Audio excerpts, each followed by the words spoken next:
Hello. and welcome to Welcome the last ever episode of this year of this Celtic day. Ligers. Of this day. Of this day. Yeah, I'm not doing anything on Stephen's Day, so that's not how I do things. That's the one day of the year where I don't do anything. Or I allow myself to not worry about doing something, I should say. Yeah, that's probably more correct. That's more correct. Let's say that. So what did you spend your time doing? I got up at 12 and then I read some pages of that Charlie Haughey book. I'm in the arms crisis part of it at the moment. Oh yeah. And then I ended up falling asleep for another bit. Then we had dinner and then I watched that movie The Substitute, which was a real roller coaster. Yeah, we were just talking about that. That was incredible. Yeah. An incredibly racist 1996 movie about where Tom Berenger plays like a I guess somebody who works as a mercenary, and then he his girlfriend has her kneecap fucking beaten, whatever, what's the word, shattered by some thug that goes to the school that she teaches in. So he becomes a substitute teacher to deal out some punishments, and in the course of his time at the school he discovers that actually it's a kind of hotspot of drug activity where people are most notably black activity. There's according to this movie, is there any other kind? There's yeah.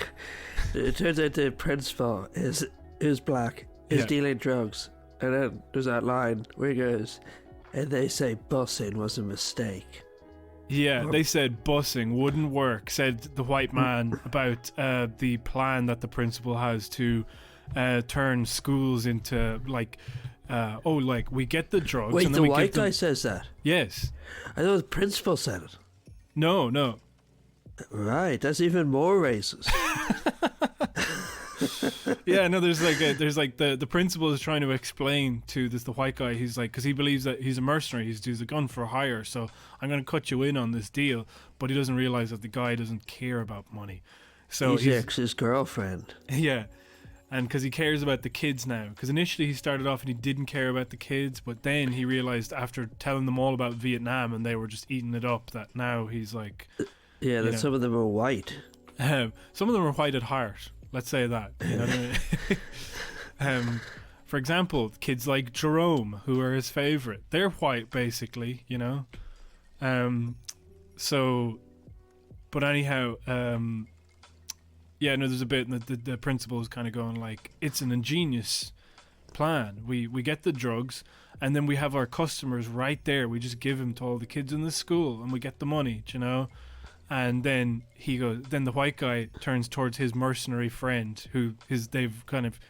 they're in the school under siege from these guys, and he turns to his mercenary friend, he's like, who said busing doesn't work? Who said busing wouldn't work?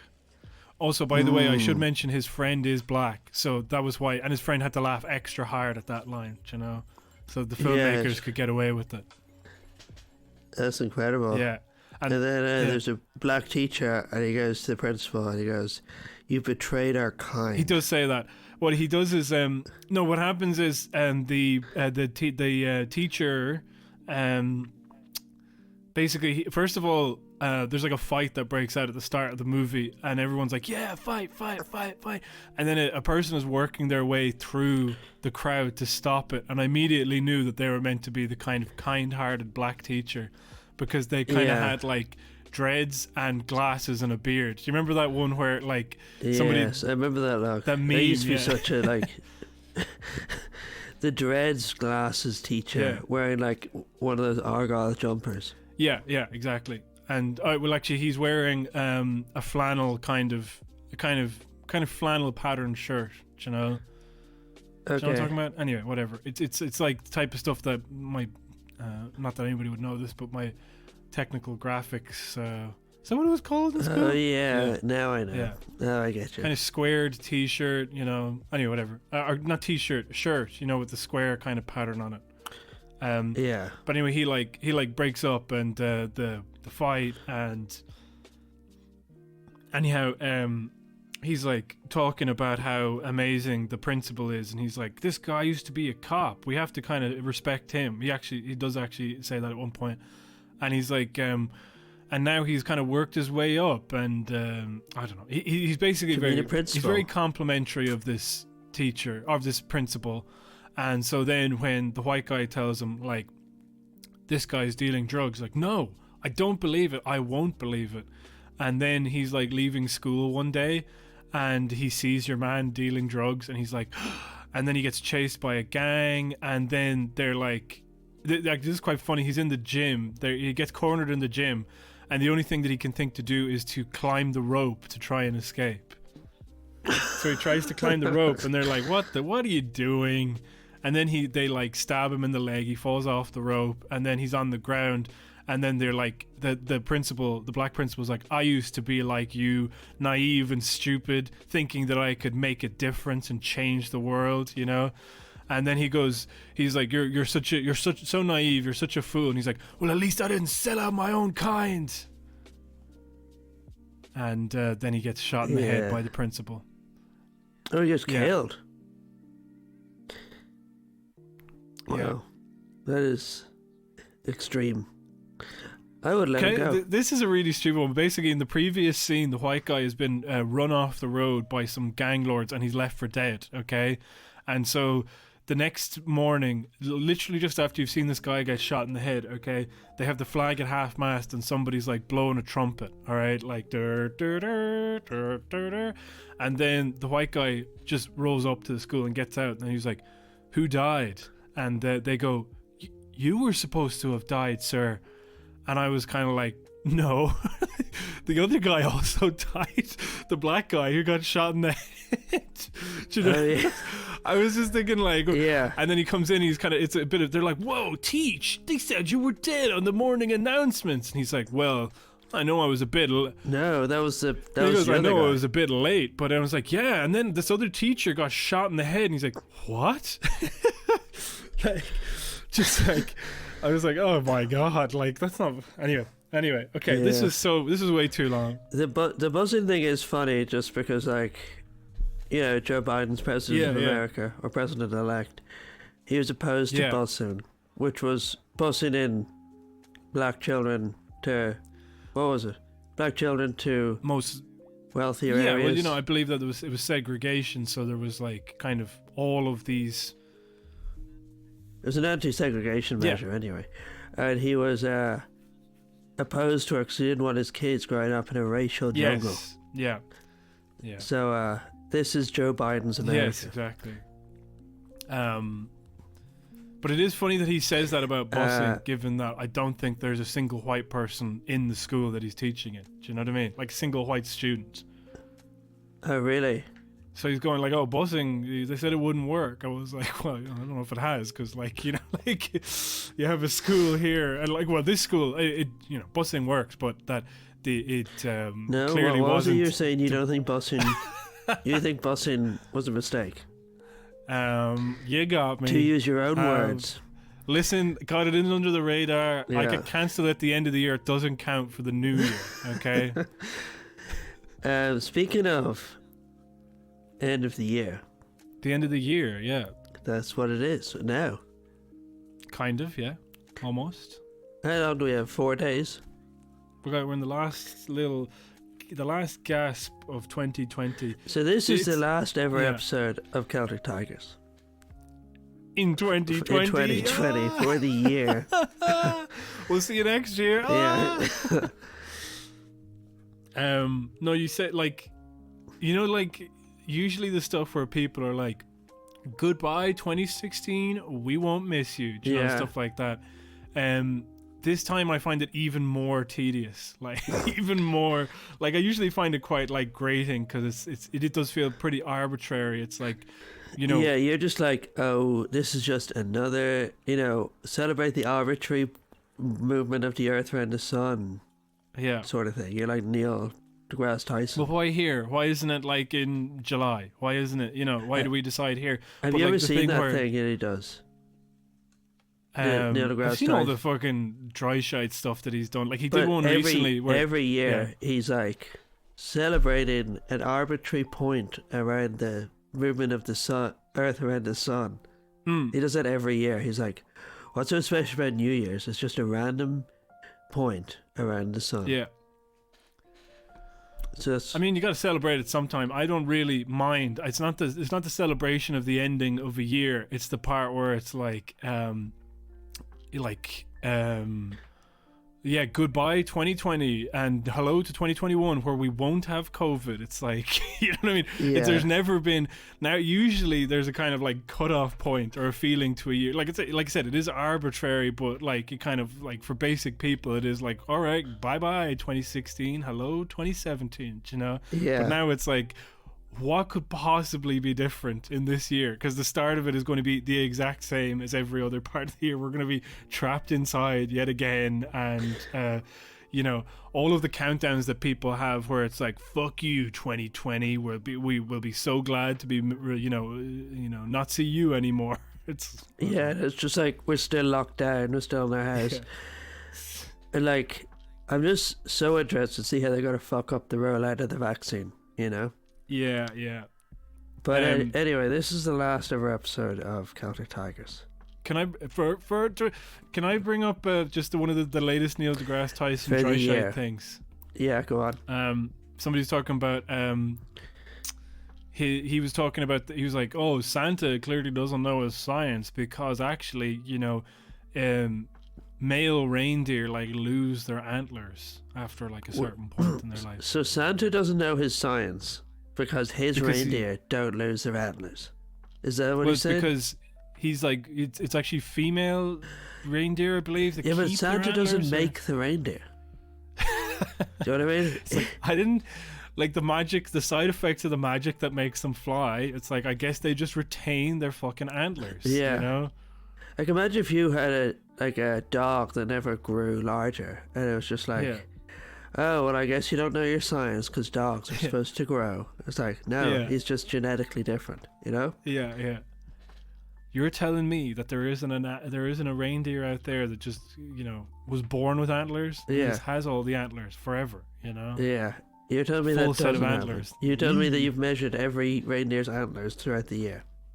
Yeah. No, you're not saying that? Neil before me. Neil for me, bitch. Yeah. You. Why you go fuck a reindeer? Yeah. Isn't he? Didn't he have some sort of sexual assault thing? I don't know. I only heard that in Cometown, so I don't believe it. Well, I looked it up, and I remember that he did apologize, and he kind of laid low for a while. Oh, really? And then, and now he's kind of back on the beat of being the, you know, movie and holiday pedant, you know? Yeah. I wish that was my job. Yeah.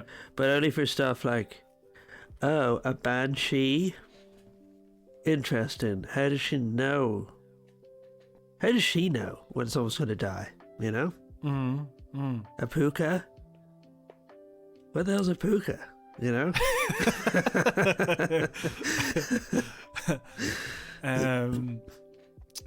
Okay, so the end of the year. So this is the last ever episode of Celtic Tigers for the year. And we are going to do something crazy. Fucking crazy as a reindeer with antlers. So we're going to do a year-end roundup, but it's not going to be like your usual year-end roundup, because those people have done research. Yeah. So we had two different ideas, and I think we're good. What are we doing now? We're doing yours. I love that our ideas are just the things that other people have done. So, you know. So I saw, like, late last night, there was a tweet posted by, like, well, it's finally here. And it's the Irish Independent. It was Hugh O'Connell posted the Floating Voter 2020 Review and Political Awards. And it's a podcast that they have for the Irish Independent called The Floating Voter, which I did not know existed. And the three people who were hosts and I guess work in the Independent met up to do it. But the replies underneath it were just like frothed at the mouth, angry. Like all of their, you know, what's the word I'm looking for? Decisions, I suppose, or you know, choices for the questions. I don't know who they chose, which is probably kind of compromising this a bit. I know who they chose for one answer, which got the most anger. Okay. Well, when we get to that one, okay, let's just do ours, and then here's what we'll do, and it means more work for you, but I feel like it's work you're going to do anyway. Yeah, probably. You'll probably listen to that podcast at some point. Yeah. Why don't you just read out the answers whenever you know? Just stick it in. Yeah, cool. We don't need to debate over it.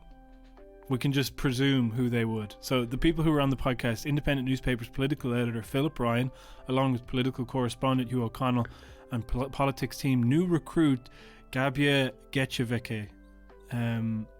Gata Vekete. Right. I can't pronounce it. Sorry. But I made 2 valiant stabs, so I hope that's enough.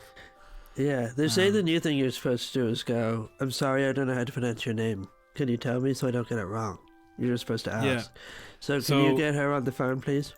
Yes, let's give her a bell. Let's see. Okay. I'm just going to see if I can pronounce it. If I can find a pronunciation for it in Google. Pronunciation. Do you ever see the ones online that are like how to pronounce this word and somebody's just done it completely arseways? Really? You know? No, as a joke. Like they'll have like how to pronounce like transubstantiation or something, and it'll be like a tranubiation. Tranubiation, you know. I know a guy who does that. He calls supervalue supervalue. Okay, that's funny. But like he won't signal that he's doing that. He'll just be like, I'm on my way to supervalue. Yeah, right. Did you ever see that phone jacker sketch with where he's like, I wonder if you had some duvida, you know, the one, or the Sony Poospe. The Sony what? The Sony Poospe. A what? And then it's like the PSP. Because you're going like, can you spell that? He's like, yes, PSP. The Sony PSP. All right. And it was like, yes. Do you have a duvde? A what? And he's just going through all these like freaking DVD player. You idiot. Do you ever hear the Two Ronnies sketch? Going back even further. Yeah. And the guy's like, I need 4 candles. Yeah. And then the guy's like, what? And he goes, 4. And then turns out it's not 4 candles, it's 4 candles. Yes. And it only escalates from there. This parrot is deceased. Just a classic bit. If you've seen it. I mean, you know. If you've seen it, you love it. If you haven't seen it, you're going to love it. He has ceased to be 4 candles. Yeah. He ceased to be a puspa. A puspa. No, the one other bit in it that was good is like, so where did you, he's like, he's like, you go onto the website. So he's like, okay, the website. He goes, and he's like, what about the huttataput? The huttataput. It's like, and then your man cops onto it very quicker than I would have, and he goes, my computer does that automatically, I think, so I don't think you need to type the huttataput, you know. Anyhow, okay, so here are the questions. What is phone jackets? I've never heard of it. I don't know what it is. It's a guy, I can't remember his name. Is it the guy with the big phone? No, that is Trigger Happy TV. You think that would be called phone jackers? Oh, there's a bunch of other sketches on it besides the big phone. Still, the big phone. Yeah, is the iconic. That's the thing we're all there for. Yeah, it's like, take out the phone. Yeah. Screaming at the TV. Take out the phone. But no, it was... Phone jacker was like a guy who did like prank phone calls and kind of would wear like... Yeah, but they had like these nice little animation pieces with them. But the guy who did it, he's in the American TV version of What We Do in the Shadows. So, you know. Oh yeah, I still have to watch that. Yeah, I don't know if I can. I don't think I'll be able, because one of them is doing a really bad kind of fake Transylvanian accent, and I don't think I can handle that. I don't think I can handle the fake Transylvanian. Have you not accents. seen the original? Yeah, I didn't really even particularly like the original. No, I thought the original was like, it's the only comedy film I'd enjoyed in a very long time. Really? I was like, these guys are freaking vampires. That alone gets me in the door. Yeah. Doesn't get them in the door because they have to be invited in. To the nightclub. Do you remember that scene? They're trying to get invited to the nightclub. So the guy in the basement eats a chicken. I love the werewolves, not swearwolves. That was good. Yeah. I mean, I love Rhys Darby. I think he's funny in pretty much everything. Who's that? You know, he's in Flight of the Conchords. Murray. Is he Murray? Yes.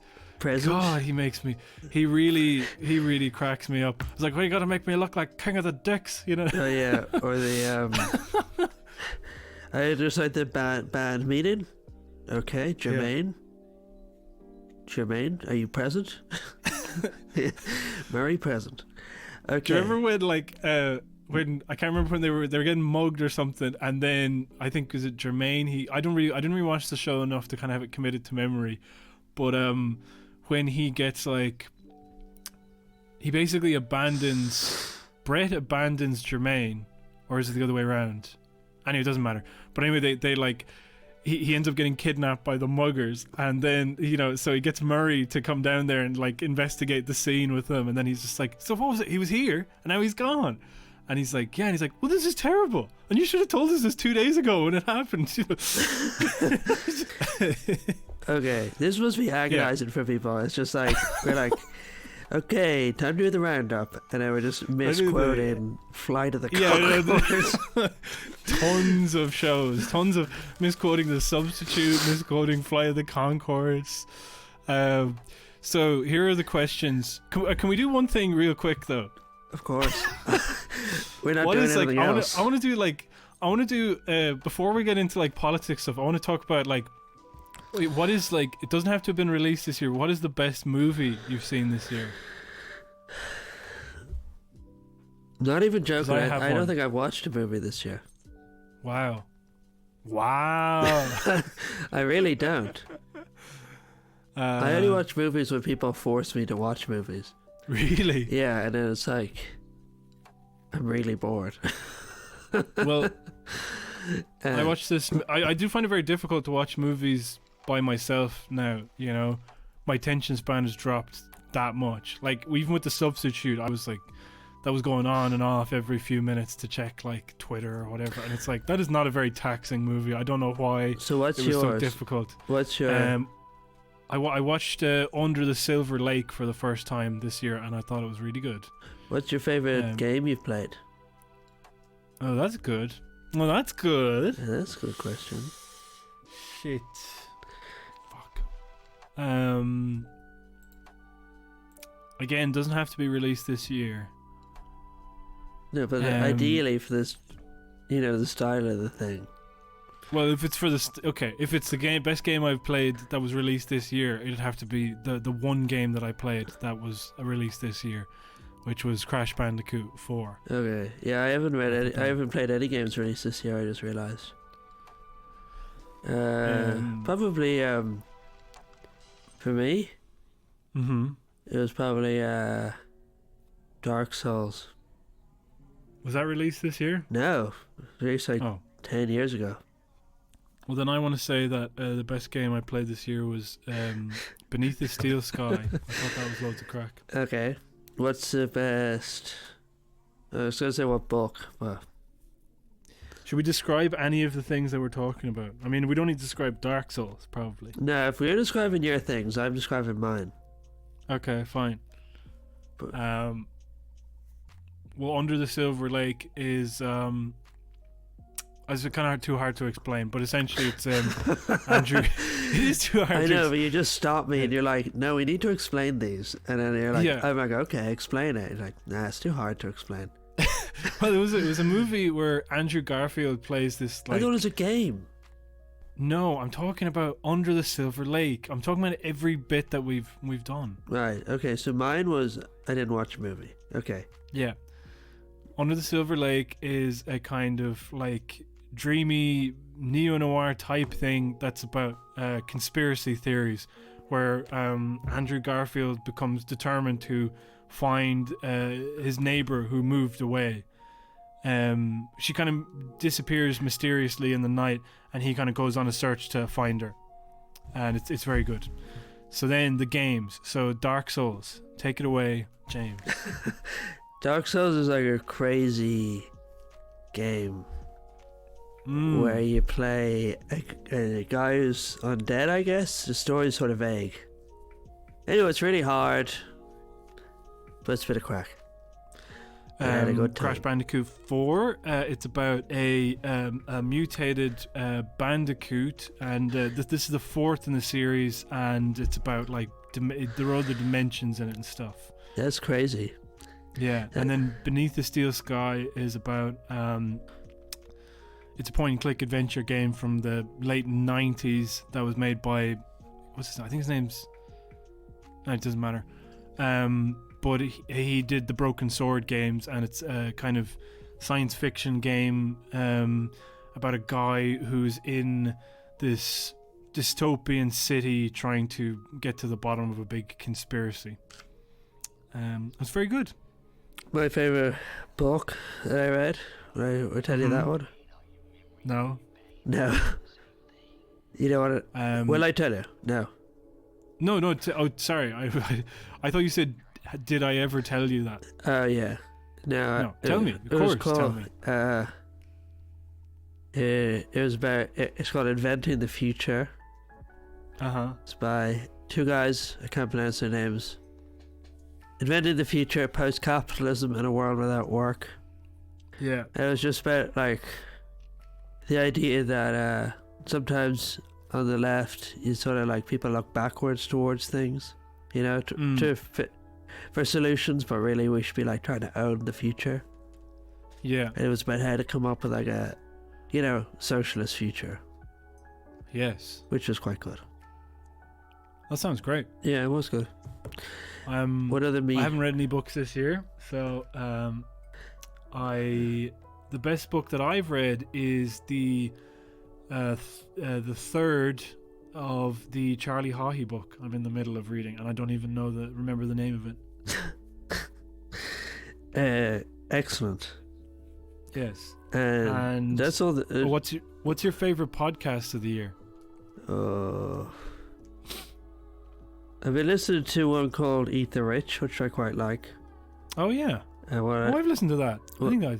What I like about it is that they sometimes when you listen to other podcasts, they have this, when they're talking about the wealthy, they describe it as like people like openly, they describe the means by which the rich collude quite well. Like they describe can't remember what whoever owns the company that developed Oxycontin, you know, that drug. Yes, Johnson & Johnson, was it? No, maybe. Anyway, the family are called some other name, and they're all philanthropists. And he just describes quite well how like they networked in such a way as to protect their reputation. You know, they network and they make friends with people who own newspapers, say. Mm-hmm. And like they make friends with the guy Bloomberg, you know, your man who runs Bloomberg, that publication. And ran for president. Yeah, and then so it means that they're openly friends with him. So that means that Bloomberg is less likely to run negative stories about him. Yeah, yeah. So it's not this sort of like open. It's not like no one makes a call that's like, you know, hey, shut down that story. You know. Yeah. It's just like a very insidious sort of low level. You don't even need to, because it's just that's what happened with the Washington Post and Bezos owning such a big chunk of it. Exactly. So like, but sometimes when you listen to other podcasts, like I listened to one, True and On, which is obviously a much more conspiratorial one. Yeah. And they would sort of reframe that as like, and then your man made them take down the story, you know? Yeah. Or would prevent them from, whereas actually it's just much more like people protecting their own interests, you know? Yeah, or it's like self-sufficient. It's a machine that works on its own cognizance as opposed to like having these... I mean, you know, if you're conspiracy-minded, you think, oh, these people, they see all the chess pieces and they're moving them around and they're actively involved. And they are, you know, in some cases. But then some other cases, like you said there, can just be a case of like, oh, I don't need to be told not to do this because it's just implied by the nature of the thing. Well, it's also just like, in order to protect my own interest, yeah, I'm not going to run it. Yeah. You know? Yeah. Yeah. They sort of identify that people look after their own interests, and if you're part of a particular class, that serves the class as well. But it's not so conspiratorial in the traditional sense. What about you? My favorite new podcast of this year was Rupture Radio, which was started off as Left Inside, and it's the Rise podcast, or at least it has a lot of Rise by criminal activist Paul Murphy. By criminal activist Paul Murphy, who locked a woman in a car. Yeah, and he spat on her as well. And this was before COVID, so it was only very disgusting as opposed to. Did he actually spit in her? No, he didn't. I'm trying to think of because all these guys are one of them was calling it, I'm not joking. They really hate Paul Murphy, so he has a bunch of reply guys who get on to him and that time you locked this woman in a car, but it also gets way worse each time. But he literally, I think he said something about elder abuse, and they're like, you'd know about elder abuse. And I was like, you're getting to a stage now where you're painting Joan Burton as this oh no. Yeah, just a random old woman. It's just she's he abused her and she's an elder. Yeah. It's sat in a fucking car for 20 minutes, it's and there was a way out of it. Anyway. Yeah. This is anyhow the last episode Rupture of Radio. Tiger. Oh wait, yeah. sorry. No, wait. You're talking about Rupture. I want to say one other thing. I'm letting you talk. No, you're not. Also, my favorite discovery of the year is the POD cast, and I recommend everybody listen to it. Former guest of the show, John Cullen, with Brian Quimby from Street Fight. Our only guest. They review our only guest, and they review new metal albums. And fucking hell, it is I don't know. I found their whole dynamic very funny, because he's a very he's quite a straight-laced Canadian guy, and then Brian Quimby is slightly older than him, and so they're so he'll be saying, oh yeah, I just love this. John Cullen will be I just love this album because it was I lived in a kind of middle class Canadian upbringing, and I was parents are so unfair, and I love this album. And it's and then Brian Quimby's oh, I was just huffing fentanyl with all my friends at this fucking concert, and just really feeling fuck you sellouts, you fucking pricks. And it's he wasn't huffing fentanyl, I'm being cruel there, but he was just really into drugs, and just kind of, I don't know, I find him amazing. I find him quite a fascinating person, and their whole different approaches to the same type of music. And they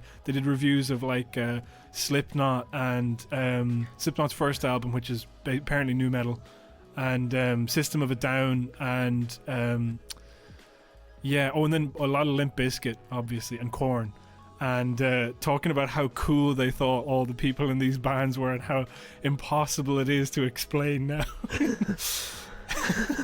It's so good. It's very funny.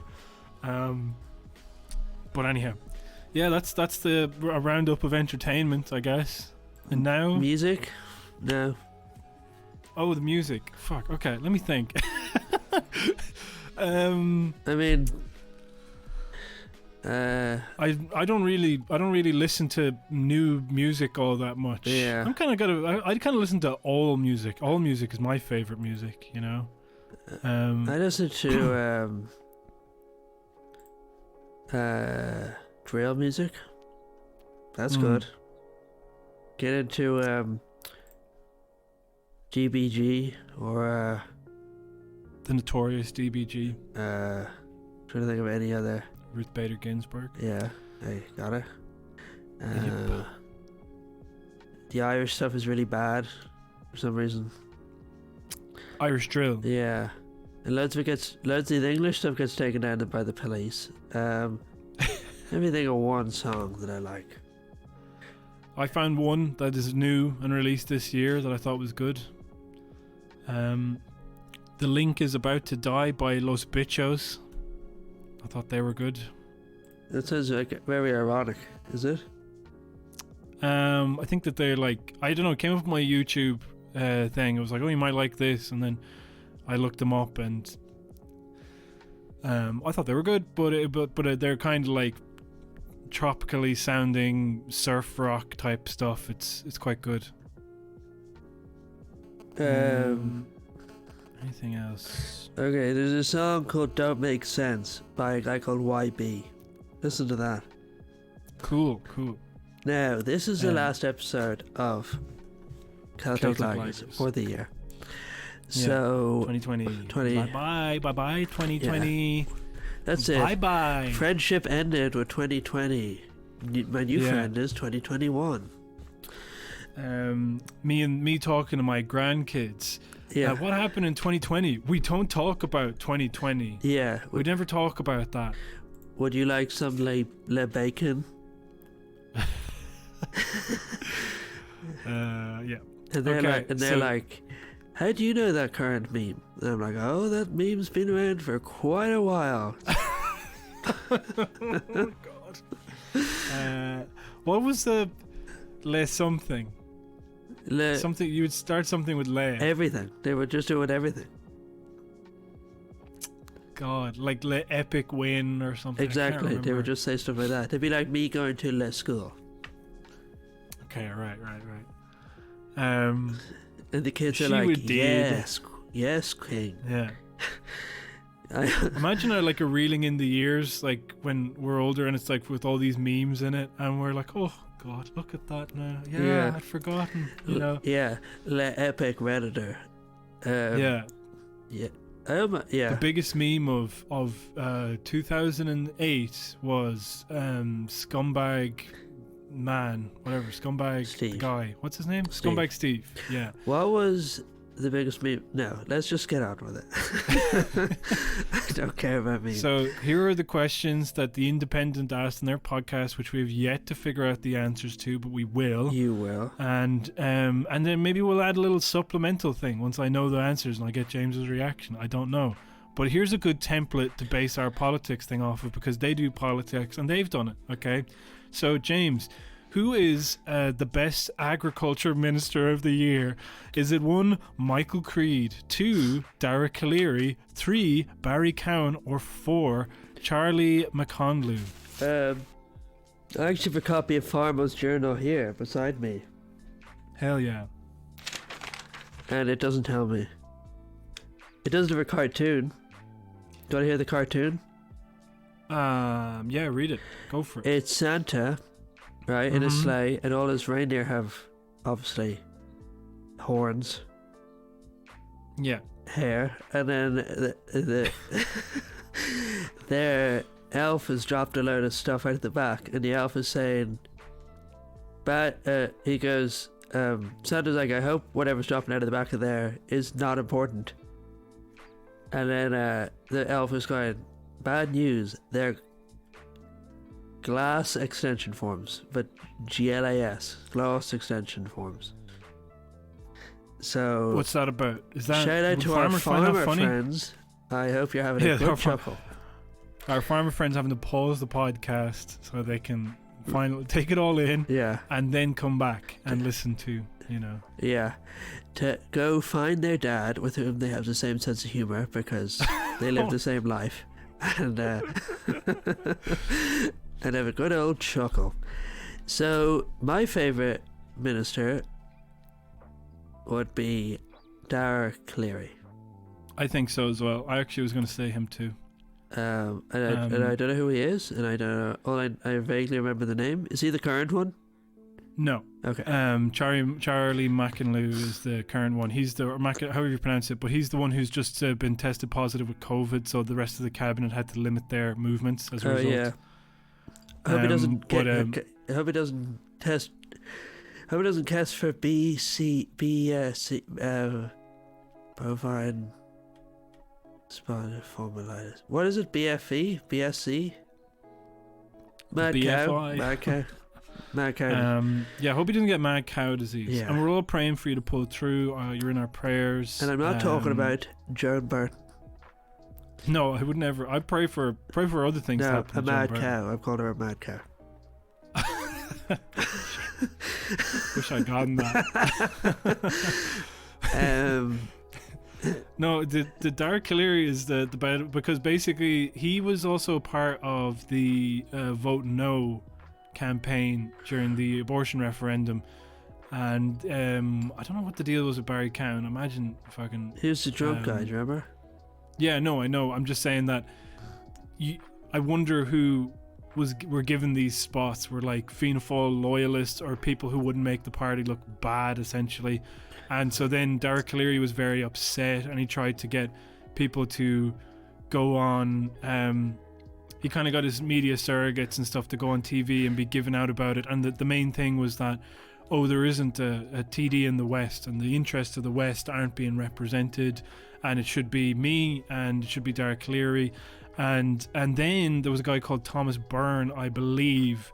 This is alleged, but he was the one who leaked the story about Barry Cowan. Okay. And because he was on radio saying like, I don't know who leaked this story, and somebody was like, hand on heart, I know this fucking man leaked that story. And so then, and they were like a Fianna Fáil supporter and financier and stuff like this. And but anyhow, Barry Cowan was out, and then Derek Cleary was in, and then literally like 2 weeks later, Golfgate happened, and he had to resign. And it's just, that's why he's my favorite, because he's the most pathetic. He's like, I wanted that job, and then he gets it, and then he can't even hold on to it because he just is like, I have to go to this golf dinner. I can't look at the optics and just protect my own position. I have to do all of the awful things. That's the only reason I became this stupid job. Yeah, exactly. So that was that. That's the best one. Derek Cleary, obviously. I'll make a note. Derek Cleary, yeah. All right, so I did listen to it, the Floating Voter podcast, and I have all of the answers for you, the ones that I can remember. I don't know if they ever really came to a consensus on many of them. Somebody was pretty rambling. But I would really strongly recommend you not listen to this podcast. I have a throbbing headache. I might. I'm not doing this as like a kind of YouTube angry guy bit. It did genuinely make me very upset today, as my entire family can attest to. They were insisting that I stop talking about this podcast.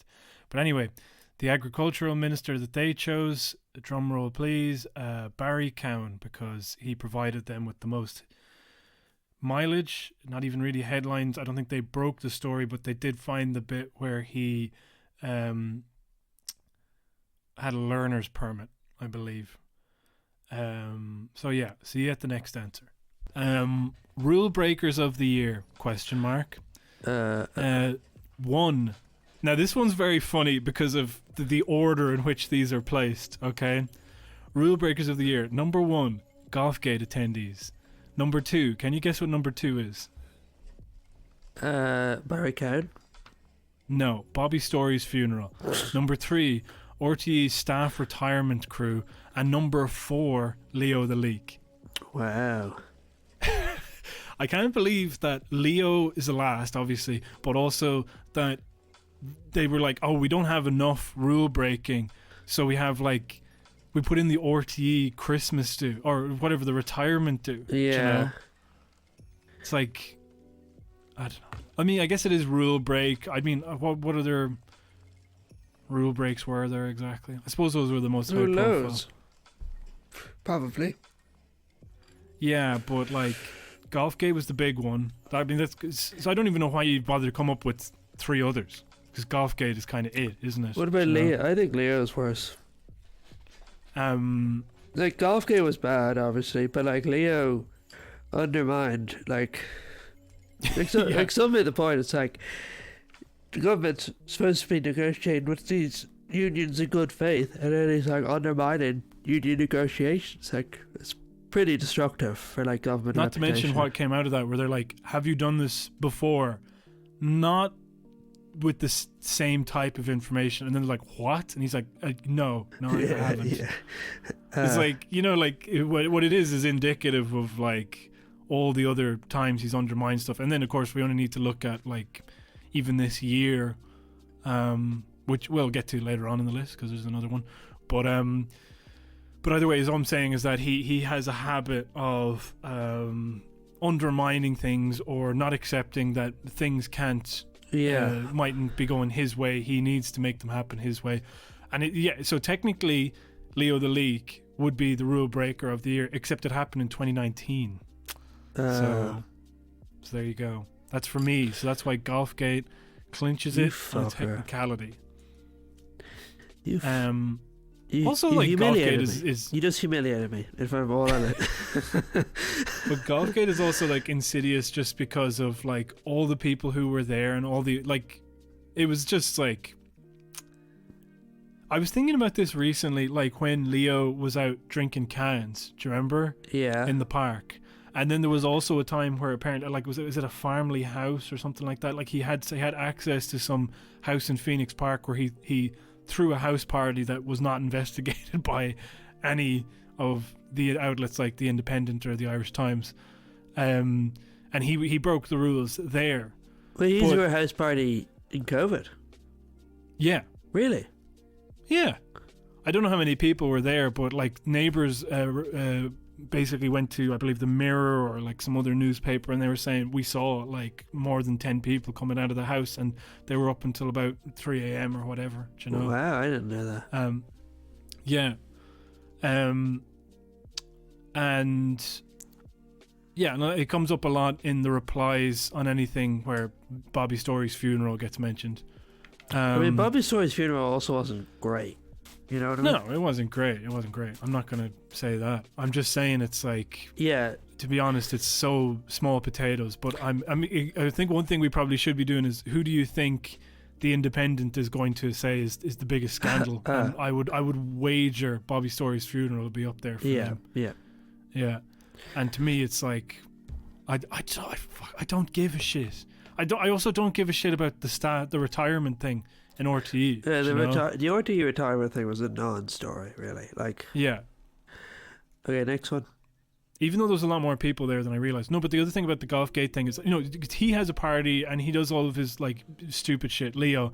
But I don't think it's as offensive as a big fucking golf dinner with like the fattest fucks of Irish politics and business who have been meeting in a kind of like openly for 50 years and somehow just benefiting one another. Do you know what I mean? I think there is so much to unpack there, and then the Seamus Wolf thing that came off of that, you're just like, you know, oof, this is, you know, I don't know, the personalities that were there are somehow more interesting and despicable to me. But anyway, there we go. So, what did the floating voter panel think? Well, there was a bit of humming and hawing from Hugh O'Connell, thinking like, well, Bobby Story's funeral was terrible, it was despicable, But at the end of the day, not even he could give it to that. It had to be Golfgate.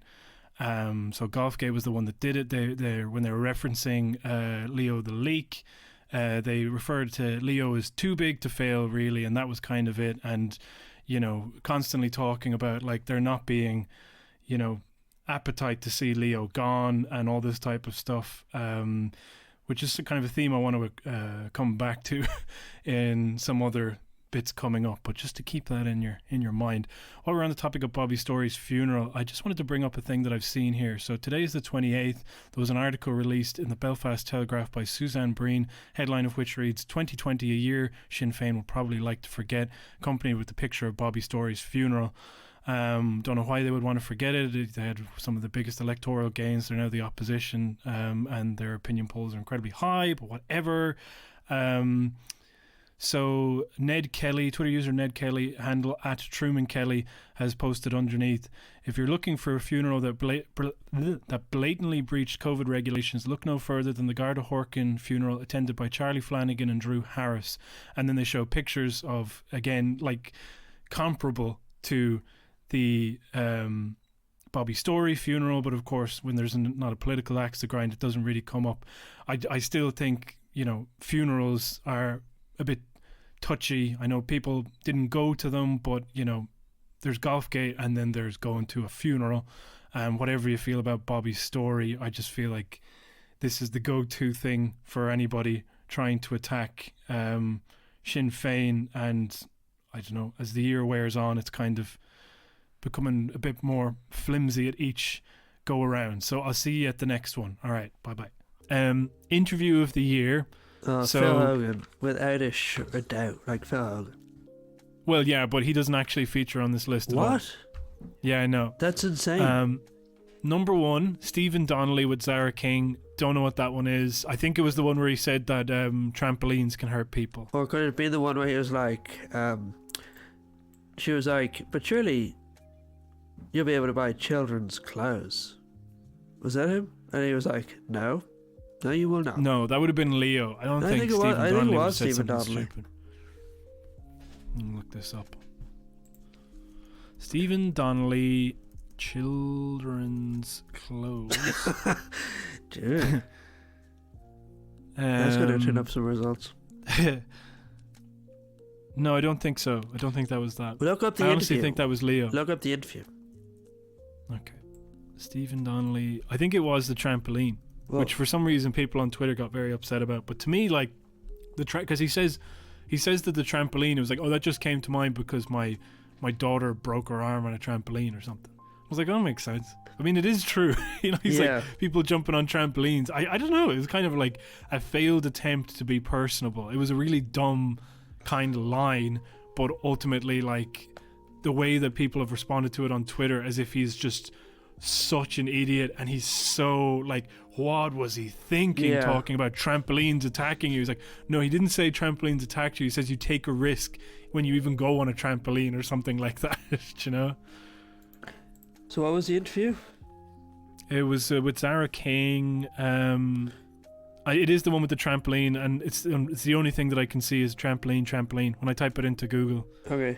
Well, Google has spoken. Yeah. What's the next one? So Stephen Donnelly's but the interview with Zara King. Mary Lou McDonald on Claire Byrne. I don't know what interview they're referring to because there's about 1 million Mary Lou interviews. I presume they're talking about the one where she was responding to Brian Stanley and didn't do too well, apparently. I still haven't listened to it, even though I said I would. I have not listened to it. But then the third one is Leo Varadkar on Claire Byrne Live. Which I think... It was the one where he said that Tony Houlihan doesn't know what it's like to run a small business. Oh, yeah, that ruled. He was just like, he doesn't care. He doesn't give a shit. Yeah. Not like me. Okay. Yeah. What's the fourth? He's not real, man. Like, he's not growing up, where your father was running a small business and struggling to try and pull together the books at the end of the day, or at the end of the month, Whenever they do the books. Yes, and when he went to the business place and they would give him his money, he was always counting it out, and it was always less, and it would be like, my and books. He doesn't know what that's like. My books, you know? Yeah. And Claire, and what was the last one? No, there's only 3. So I can't believe that they did miss out the Phil Hogan one, because that was by far and away the best interview. That was so good. Like, do you remember when we did that episode? We were so happy. We were just like, it was rude. It was like just complete fuck you to everybody. It's like, I wish I was Phil Hogan. Yeah. Well, here's actually, by the way, December 26th, here's a headline from the Irish Independent that came up in Associated thing. It's premium, so I can't read it, but it's called The Big Interview. Quote, "It would have been nice if I had got some kind of due process. Phil Hogan breaks silence on golf game." That sucks. Like, what a whiner. Well, no, that's amazing. I mean, like, he's talking about, like, the due process. Like, what due process? Like, when you lied repeatedly and people asked you questions and tried to figure out your whereabouts and what you did. It's like, what more did you want? Did you really want due process? Like, what did you think that they were going to find, Yeah. It's like, he kind of, like, he's able to do it. Like, he's like, he finally breaks his silence. Like, he's able to do it now because it's not in the public headlines as much. But, like, it's comparable to his, like, all of the awful lines. Like, what was the one that he said, your water will be reduced to a trickle and nobody's gonna like that? Yeah. What was the other? Then the other, like, just a list of his, like, most boneheaded lines. Like, he's such a little bitch. But like, I mean, kind of my favorite type of little bitch, where it's like he still feels hard done by, even though he was so clearly in the wrong. So what would you say? Okay. Which one would I say out of this list? Let's just add Phil Hogan and say that's the best one, because these are... Well, I mean, if I had to choose out of this list, I would say the Claire Byrne interview with Leo, because that was very funny as well. I'd say the one they're going to choose will probably be the Sinn Féin one as well. I think what they're going to choose is Stephen Donnelly, but they're going to talk the most about Mary Lou, but they're going to mention Stephen Donnelly because I just thought it was so funny that like a trampoline, you know, they're going to be so basic that they think that that's it. It's something like, you know, like year-end roundups, like Big Fat Quiz of the Year have kind of set the template for it. It's got to be like weird. It's got to be a little funny or something. Yeah. Do you know what I mean? So they're going to feel like, oh no, it has to be like that. But I do think that the Stephen Donnelly's interview with Virgin Media's Our King, and the trampolines thing was just the funniest thing. I mean, in a year that hasn't had many funny moments. Like a guy who very seriously and very kind of like, you know, intensely sort of making this comparison between getting on a trampoline and I think, wasn't it going back to school? Driving as well. Driving as well. Don't forget driving. You know, there's a risk when you drive. Apparently dangerous. Yeah. I mean, it was just bizarre. It was like something out of the thick of it. In fact, it was like it was too bizarre for the thick of it. So that was my interview of the year, to be honest. God damn. I'm sorry, I'm looking at this. The social media moment of the year is the next question. All of them are fucking terrible, okay? Yes. None of them are... They basically reveal how little they know about social media or seem to be aware of it. Okay, I'm going to guess. Is Brian Stanley on it? Oh, yeah. Okay, yeah. 100%. Actually, yeah, you should guess them. One of them, I have no idea what the fuck it's referring to. Was the one with the Pope's account like some porn model on Instagram? Oh no, that's very funny. That should be on there. No. Actually, that's not even that funny. Who cares? No, that's epic. We stand a pope who horny pope. Horny pope. That should be the sequel series. The old pope, the young pope, the horny pope, whatever it is. You know. What about? I'm just gonna guess one. Like actually, I'll guess one more, and then you can just tell me. Yeah, because I don't think you're gonna get any of them. Was it like? It's not gonna be something like Leo's speeches going viral or something. No, it's not. Okay. One of them does have Leo in it though. Okay. Go on. Social media moment of the year. I'm gonna relish reading each one of them with a pause. Okay. Here are the nominations for social media moment of the year in Ireland. Number 1. Topless Leo on the beer in the park. What the fuck? Yeah. Number 2, Brian Stanley's yippee for the Tories. Yeah, we knew that was coming. So then number 3, here we go. David Kilnan's fashion shoes. David Kilnan's fashion shoes. Do you even know that? Do you know that one at all? Is it a comedy made by Baraka?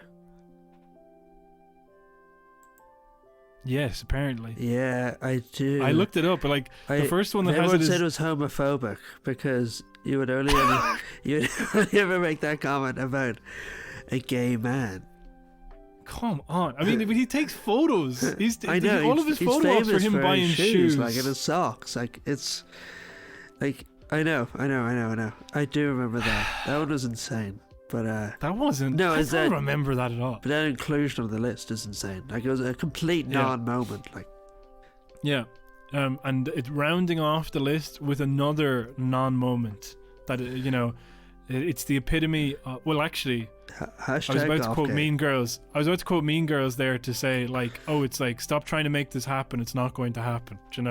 But they should have included the part where he callously said the Mean Girls quote. When he was giving the fucking people who died just because Sean Astin dared him to do it. Oh, yeah.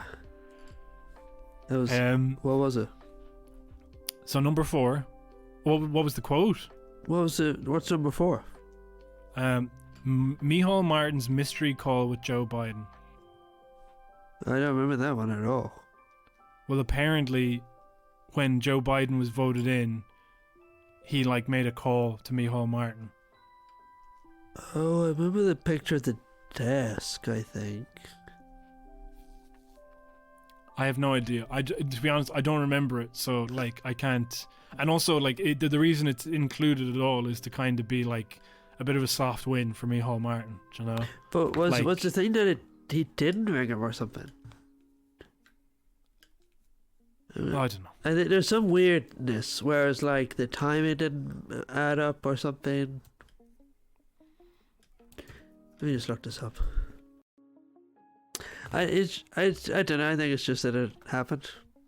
Here's a tweet. I had a warm and engaging call with the U.S. President-elect at Joe Biden. He tags him.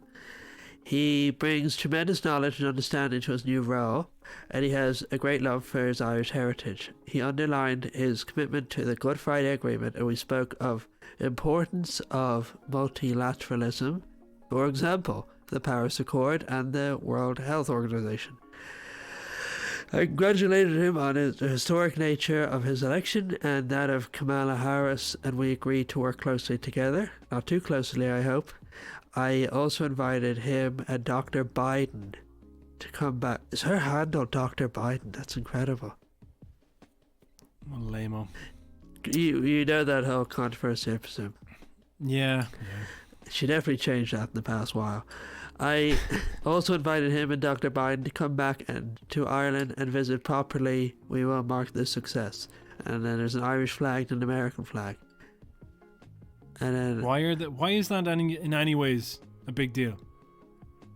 Well, let's see how many likes and retweets it got. 22, 300 retweets and 3,000 likes. Not even all that many. Not really. What's your social media moment of the year? I've got one. I have none. I liked when Leo was, did the thing that Sinn Féin, the one where he's like, with multinationals, what they want to do, tax them. Yeah, that was a good one. That was a funny one. Let's go through the probably that woman, Celtic the Mountbatten. What? That was probably mine. Just, hey, watch this TV show. Yeah. What's the next one? All right, so what did the floating voter panel think now? This one was kind of a bit more of a hodgepodge of stuff. My notes kind of go all over the place, I'll be honest with you. But they mainly use this as an excuse to go after Sinn Féin for having loads of weird councillors who leave loads of kind of conspiratorial, strange, odd tweets. And, what was the one? They talk about Leo drinking cans in the park, and there's like, Leo's just like the rest of us. That's kind of what that tweet reveals. The Brian Stanley, that was it. So they went with the Brian Stanley tweet because it sheds a lot of light on things to do with Sinn Féin. That's a quote. So let's see. The fashion shoes, they say, God, they really had to dig deep for, attacks like that.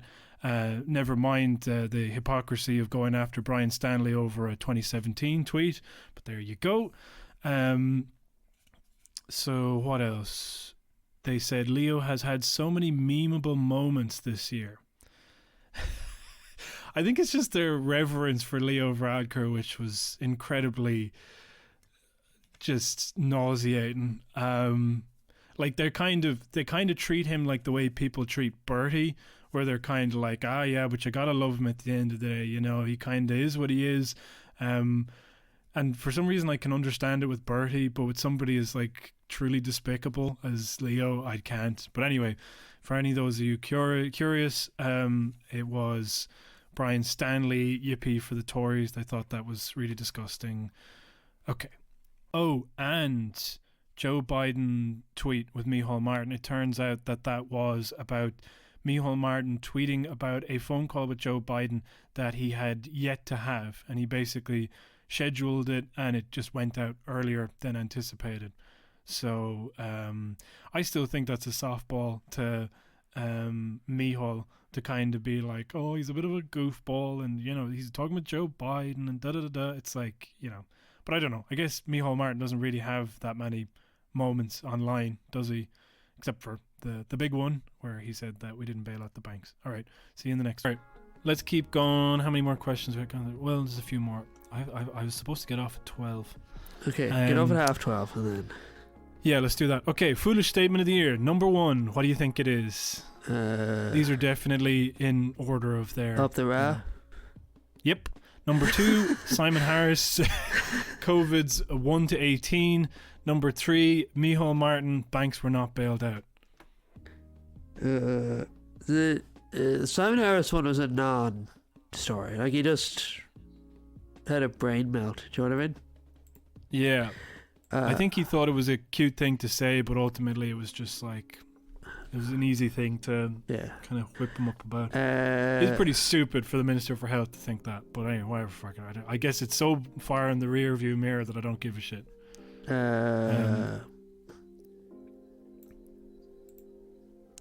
then up the road was so stupid because it's like they do well, everybody knows everyone's gonna be talking about the IRA for the whole thing, and then at his party where he knows he's been recorded, he started chatting up it was a bad move. I don't really care about it. And then what was the other one? Banks were not bailed out. Hey, that was insane. That was my favorite. That's probably one of the decades, to be honest. You know. Yeah, probably. I mean, the decade's young, but I mean that was pretty crazy. That's it. As for the David Kilnan thing, I still stand by that. I think it's lost all fucking meaning. Like, something like that is just some old lad thing that they say at a pub, or, you know, could be in a fucking Simpsons meme. It doesn't, you know, whatever. I could see how it had accidentally happened, but it was definitely one of the dumbest things he could have done, you know. Yeah. Back to our floating voter panelists. What was it? Oh, the foolish statement of the year. Obviously, David Kilnan got quite a lot of coverage. They thought that was really indicative of what Fianna Fáil or Sinn Féin are actually like, and you know they're really letting their masks slip. And so that was the one that Gabby, which for it is her name apparently, gave to her foolish statement of the year. But again, Hugh O'Connell, as much as he probably wanted it to be a shinner, he had to have it be the banks were not bailed out. So I think that was the one that won it in the end. And then this is kind of relating back to what I was talking about with Radker, because they were like, you know, he kind of thought that had legs, but it seems like he kind of just got away with that one, you know? And that was the thing that I heard a lot. He got away with that one. And it's like, I wonder why, you know, there was no kind of feeling.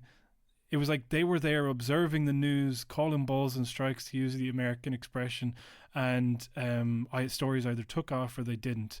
And if they didn't take off, it was because people weren't interested in them. And so they kind of said that one just kind of stayed online, really, you know. So I don't know, it's just kind of bizarre. They seem to not really be entirely aware of their impact on the discourse, but also have at the same time a tremendous regard for their own output. So there you go. All right, on to the next one. See then. Fuck, I almost forgot. Here's a quote. They said that Micheál Martin will be more remembered for getting us out of COVID than this statement that he made in the Dáil. This little slip up that he had. Double act of the year. Oh my god. The sections for this one are very good. Are Micheál Martin and Leo in it? Yes. That's amazing that they don't even bother pretending like it's a trio. You know, Eamon Ryan's just left in his own. Mary Lou McDonald and Michelle O'Neill are on it. Of course, what's the biggest double act of the year for everybody in the world, apparently? The guy and the guy who ate the bat at the end. Yes, exactly. The bat and the guy. Okay. No, Joe Biden and Kamala Harris. And then on the bottom, the last one is Tony Holohan and Ronan Glynn. Trump and Putin. Do you know what? That's my one, double act of the year. Trump and Putin. Yeah. What's Tony Holohan and the bat, is it?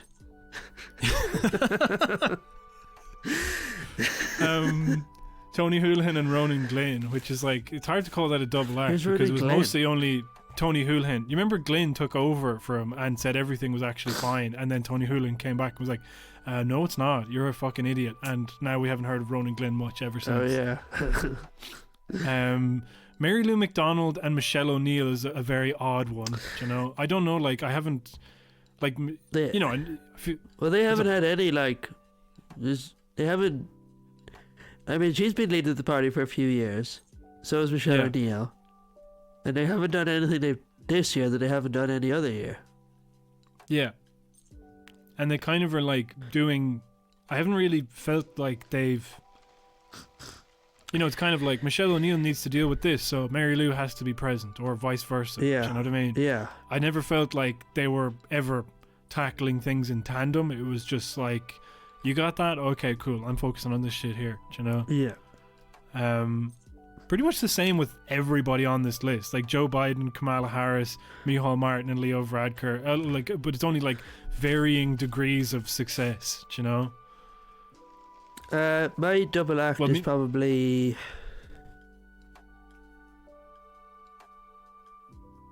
I don't even know.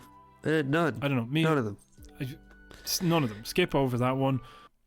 Okay, so what do the floating voters think this time? Well, it turned out that Gabby and Hugh thought that it should be Tony Holohan and Ronan Glynn because they had a great partnership. I don't know, really get that.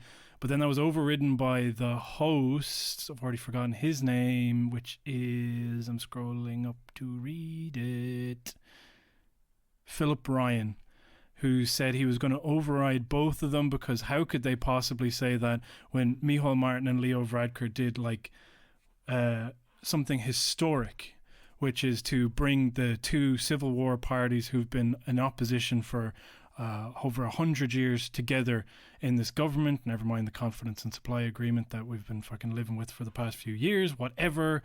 And he said, and I quote, because it's historic and, quote, it seems to be working better than most people would give it credit for. So he's talking about them, you know, bringing us through the COVID-19 crisis and, you know, these kind of steady hands at the wheel. I want to be fucking sick. Most disciplined party of 2020. What does that mean? I have no idea. I guess you don't break ranks. You vote in line with your whatever. And like, you know, the discipline stuff is always to be like, oh, you know, Sinn Féin need to be brought to heel kind of thing. Do you know? That's what it's always like, you know. Because the number one is Sinn Féin, and then it's Green Party, and then it's Fine Gael, and then it's Fianna Fáil. It's like, what stupid. Okay, well, it's obviously not Sinn Féin. It's obviously not Greens. Most disciplined party? Yeah. I'd say Sinn Féin, probably. You think no. Why? Yeah. Why? Because, like, I don't think there's been a vote where everybody in Sinn Féin didn't, you know, side with the party. Really? Whereas with the Green Party, there has been same. Well, not with Fine Gael, but also like with Fine Gael and Fianna Fáil. I mean, I don't know why you even bother separating them. It's almost like they're the exact same, do you know. And you see with Fianna Fáil that they managed to. Remember when Jack Chambers was meant to whip up votes for the Land Can Corla, and then they lost it to fucking Catherine Connolly. And not to mention all the kind of little puff pieces written by RTE and the Irish Times from disgruntled Fianna Fáil councillors, you know, who just kind of keep breaking ranks. And I'd say it's the same with Fine Gael. Not really, though. I suppose, yeah, most disciplined party, probably Fine Gael, because it's the most well-heeled, you know, obedient fucking party. You would say Fine Gael or Sinn Féin, basically. Yeah, I would have said Fine Gael. I would have said Sinn Féin until I realised, like, you know, now that they have, like, somebody as disgusting and toxic as Varadkar and nobody stepping out of line, you know what I mean? That there's no challenges to his leadership whatsoever, even though it was in dire straits in the early part of the year, you know? Yeah. And he's done all these things which would, like, undermine him. They've been very obedient and loyal to this man. That's it. I think it's because they knew how popular he was coming off the back of the COVID response. Okay.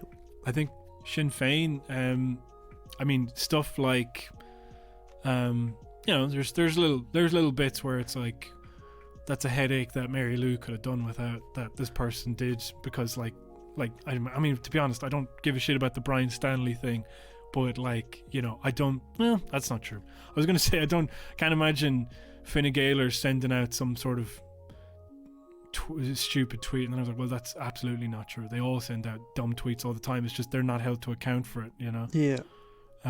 Okay, whatever. It doesn't matter. I'm going to say Fine Gael because they're obedient. Yep, pretty much Fine Gael, for the same reasons we had, except a bit more reverence. They also took a shot at the Green Party, saying that kind of they didn't have discipline when it came to votes. And again, I don't understand this question. I don't know if they entirely did either, or if they kind of just breezed through it pretty quickly. Yeah. Okay. Breakthrough Politician of the Year. Number 1, Hazel Chu. Number 2, Holly Cairns. Now the last two are pretty interesting. Number 3, Norma Foley. Don't know her. Okay. Number 4, Catherine Martin. Don't know her. You do. You know who Norma Foley and Catherine Martin are. Norma Foley is the Minister for Education. She says nice. What's the story? Catherine Martin is like the Minister for Arts and Culture and Gaeltacht Affairs and fucking, cars with, broken headlights. I don't know. Just like literally anything going, do you know? Yeah. It's like as a punishment for her trying to step against Eamon Ryan. Who's Breakthrough Politician of the Year? I mean, all of those people sound awful. I don't care for Holly Cairns. Hazel Chu's a dumbass. Norma Foley, also stupid. Catherine Martin, also bad. What about Saoirse McHugh? She's good. Yeah, she's not really a politician. She didn't get voted in. Oh, yeah. And she also is now out of electoral politics. But she's political. Yeah. You can't deny she's political. I liked, who did I like? I don't know, Breakthrough Politician, what does that even mean? Yeah. I don't even, like, oh, do you know what? Gino Kenny. I like Gino Kenny. Oh, yeah, he's good. Yeah. I don't know if he's Breakthrough, but Conor Reddy's good. Your man from PvP. Out of the PvP ones, Yeah. It's up. Yeah. Yeah. All right, back to the panelists. What did they think? They talked about Hazel Chu for a bit, said she had her finger on the pulse of social media and she was kind of very intelligent. They talked about Holly Cairns, but then, what was it? Philip Ryan said she's a good opposition TD, but that's it. And was critical of the Soc Dems because they couldn't even form a government or didn't even try. Why they would do that, I have no idea. And then he called Catherine Martin foolish to start a leadership bid at the height of the pandemic. And, well, it wasn't even at the height of the pandemic, but that's what he said. I think he said in the middle of COVID. Let's give him his dues. And then they went on forever about Norma Foley and how much they love Norma Foley. Quote, because it's all well and good to be in opposition, but if you're out there deciding on people's lives, etc., blah, blah, blah, does make you wonder why they bother choosing any breakout politician who wasn't in cabinet. I don't know. All right, whatever. So here's the last question, and it's the one that I know the answer to. Nice. Okay, and it's Leader of the Year. So number 1. Okay, this is actually very funny. I did not read the nominations. Leader of the Year, okay? Yeah. Number 1 of the nominations is Micheál Martin. Number 2, Leo Varadkar. Number 3, Eamon Ryan. and of course, number 4, Tony Holohan. Tony Holohan. For Leader of the Year. I think it's you're right, misreading. It's Bat Eater of the Year, is it? Oh yes, which one is the best baddie then? And number 5, bloody Ozzy Osbourne. What? Ozzy Osbourne. Number 5, Ozzy Osbourne. Yeah, best leader. No, best the leader of the year. Ozzy Osbourne. Now that is such a fucking slight, isn't it? That Mary Lou is not on this list at all. Yeah. That Tony Holohan is on this list, and Mary Lou isn't. The Leader of the Year. I mean, they're giving it to Varadkar, or Holohan. No, actually. What, they give it to Micheál Martin? Yes, they do. How? Why? I don't know. I'm very excited to find out. So but people random. were fucking raging. It's so weird. It's like, even if you carry water for Fianna Fáil, Yeah. I don't know, like, there's no one in the country who loves Micheál Martin but hates Radker. Do you know what I mean? Well, I think like the thing about it is like out of that list of people, you'd be forced to say Leo Varadkar because at least like, well, I mean, I would probably say no. You have to say fucking Leo Varadkar, wouldn't you? Yeah. Do you know what I mean? Because I was even saying like because the best leaders, like what constitutes a leader is somebody people follow or things that like he has all of his people well heeled. He kind of held the confidence of the most credulous part of the nation for a few months there at the height of the pandemic, okay? Whereas like with Tony Holohan is like, oh, he's a great leader because he said something and then everybody else ignored it and proceeded to shit all over it, Yeah. It's like, and then Eamon Ryan, non-entity, might as well not exist. Micheál Martin, but Eamon Ryan is same thing. Eamon Ryan is a bad leader. Like, yeah. Like, loads of his party left, and like every vote it's in the paper talking about how like controversial it is within the Greens. Everyone's talking about how they get bullied in the Greens. Like he seems like a bad leader. Yeah, I mean, it's and like with Micheál Martin as well. It's like I've mentioned before, all the fucking pieces where everybody hates him and just is like trying to oust him at the next available opportunity. And it's like, oh, he's a great leader. I mean, it's the same thing. It comes back with Corbyn where they go like, oh, Corbyn was a bad leader. It's like, what does that even mean? Do you know what I mean? Like, because it's like all these people are like, oh, you just want somebody inspiring like Keir Starmer, and it's like, yeah, that's how they're rocketing ahead in the polls, and everybody fucking hates Labour now. It's like because that was the problem, is that they didn't have some strong-jawed Brill cream dipshit up there. It had to be like and anyway, it's this thing. So what does it mean if nobody's following your lead? If nobody buys that you actually give a shit, or you're not a strong charismatic speaker at all, it's like who cares? I don't know what the credentials are for leadership, but to be honest, like I don't know. I think Mary Lou should be on that above Eamon Ryan, even above Tony Holohan. Yeah, she's definitely be there above Ryan anyway. Like Holohan, I'd Holohan. That's crazy. That is shocking, utterly shocking. Yeah.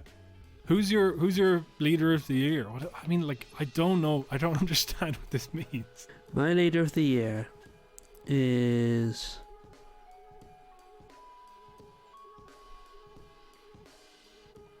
I thought you were going to say me there for a minute, leading this podcast. No. You're the best. It'd be really funny if we both called ourselves. We both each said, my favorite leader of the year, and it's the other one. Do you know what I mean? So we're both leading each other. Okay, you go first. My favorite leader? Don't do this to me, because I'm going to do the bit, and then you're. No, just say it. My leader of the year, James Moore, for leading me in thought and discovery, and all the good stuff in this podcast. So now, who's your leader of the year? The guy from Dark Souls. Oh. There we had it. Crazy. Shouldn't have done it. I knew he was going to do it. Walked right into it. But I had to. I lived in hope. I thought that the bit would be, had to do it to him. We would do it. Had to do you dirty like that. So this was the hardest part. I actually had to, I actually kind of threw down my headphones a bit, because the first time they were like, all right, so to see who's the best leader, let's compare their speeches. So let's play a bit of Leo and let's play a bit of Micheál. And I was like, no, I'm not doing that. So I kind of skipped through their speeches, but kind of the Irish West Wing mindset where the speeches are important and people actually give a shit about them. So I mean, I guess maybe during the pandemic there was a case for that, but then at the time I and we're still going through, but Leo's fucking speeches where he quoted Terminator, but I truly don't regard them.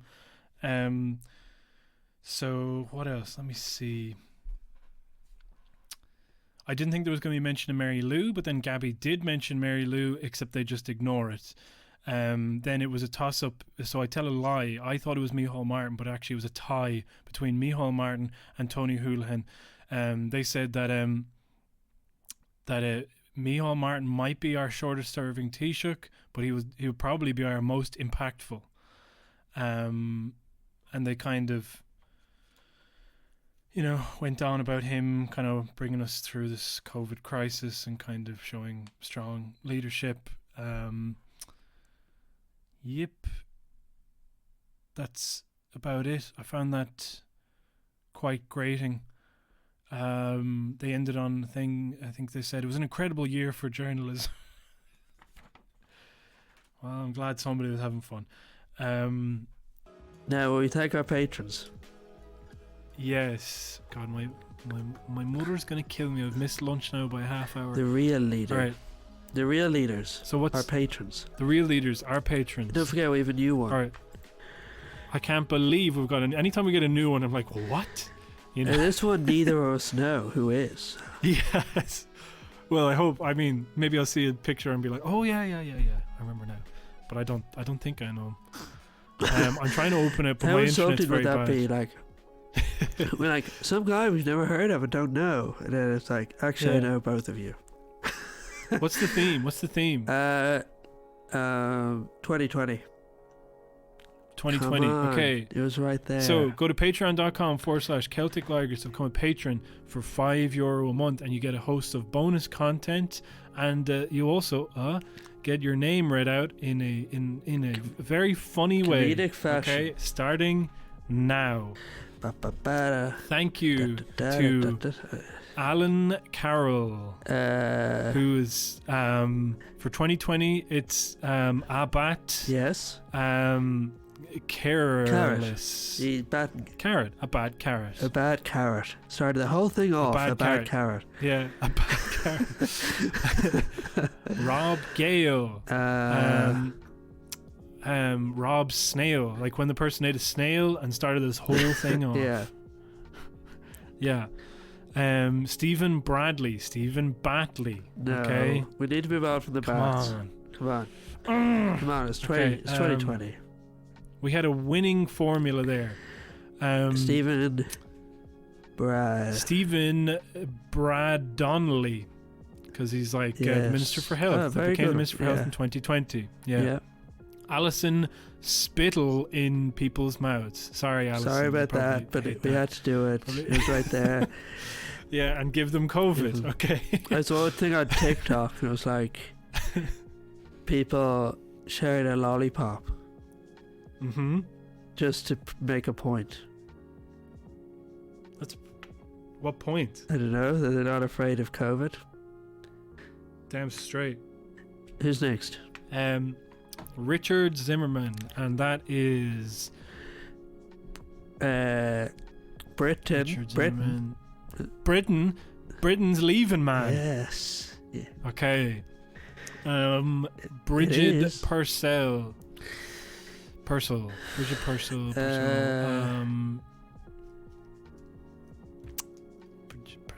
Bridge. Bridge under which a bat lives, and then it flew away to be eaten by Bridget Purcell. By some bloody Purcell. Yeah. What about Bud Person? What about Bridge from Ireland to France over Britain? Yes, perfect. Next one, Milky Fox. Like when a guy ate a fox and started his whole. no, Milky Fox.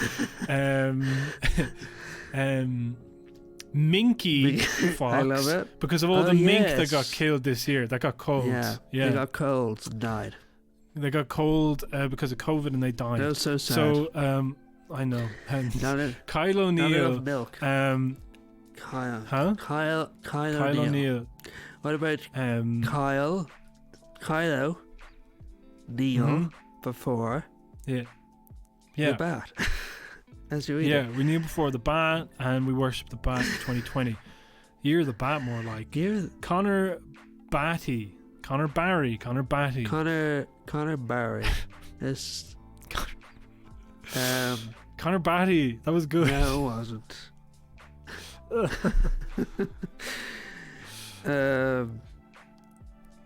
What about Omar? Connor. Omar Barry. want to see where this is going. Oh yeah, Ilhan Omar. Yeah, because she got her congressional Exactly.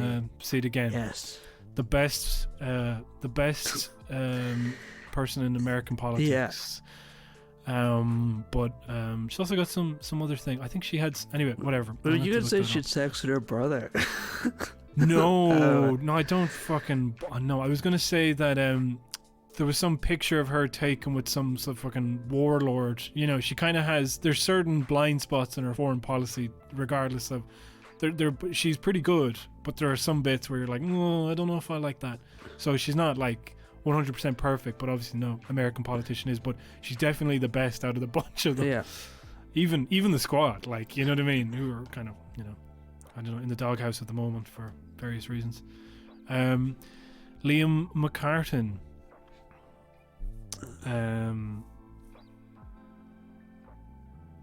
McCartan. Liam.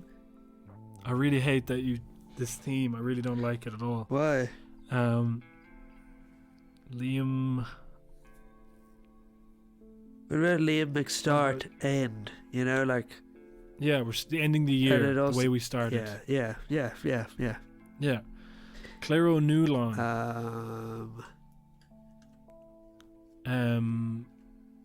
What about Keir? Mm-hmm. Yes. Yes. New leader. Is a fool-on, you know. Oh, Claire Keir. Keir is a fool-on. Yeah. Yeah. Niall McGillicuddy.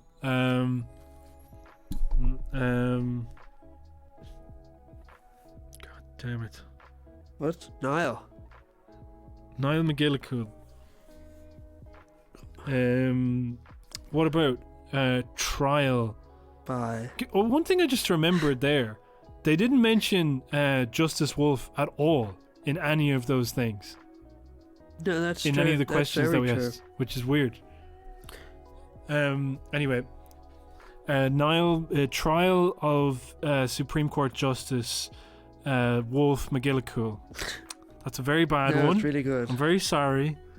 So Ronan Carey. Scary. Ronan Moving on. Neve, because 2020 is scary. Moving on. Neve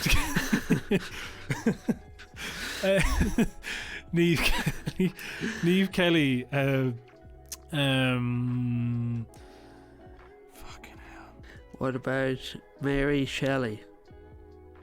You know, sure. Yes, because Mary Shelley's was the daughter of what's that one? Mary Wollstonecraft. You know that one? Yes. And she had a really disgusting statue unveiled of her this year, and people were very upset about it. Yes, and that is what I was referring to. So I'm glad you. That's how it was working. I'm glad you caught that. That was a subtle one. No, Mary Wollstonecraft. There we go. Okay, so that's Neve Shelley. Okay, Neve Mary Shelley. So Paulie Doyle is the next one. Okay. Fucking 2020. Oh my god, I've got a good one for the last one now, which is not helpful at this moment. But Paulie Doyle. Yeah. Fuck. Okay, maybe there's something with normal people. Why? Because normal people is big this year, you know. Okay. Oh yeah, just a suggestion. Yeah. What about Paulie? Your man, is it Connell's chain? Something there, just chain. Yeah. What about Paulie boil, like the boils you get from COVID-19? Yeah, like the boils you get from sex. Yeah. Which happen in normal people. Yeah, it's from all the sex that they had, and they had the boils all over them. It's disgusting boils. That made them so relatable. Yeah. Okay, next one. Like, this and is this so one's real. this one. It's just like my time in Trinity. It's covered in boils. So the last one, I think I got a good one for this. It's Joe Joyce. What could it possibly be but Joe Exotic Joyce? Yes. Bit of a, yeah. When he had all the boils with his tigers, Yeah. you know, and people were like, "This is so relatable," Yeah. you know. Yeah. I wanted to give a little extra joke there, so I took a bit of a callback, threw it on. Oh my god, sorry. What? Oh yeah, sure. Yeah. My mum came to the window because she didn't want to disturb the podcast, and she held up an egg to ask if I wanted one. Just a single egg, a fried egg. She's like, "Egg? Egg for the boy." Yes. Yeah. Okay. Well, so that means that my brunch is on its way. We're going to reconvene, and we'll be back for the Patreon very shortly. Okay. What? An hour? Is it? In an hour, about an hour. I'm gonna go get a pizza. A pizza. Yeah.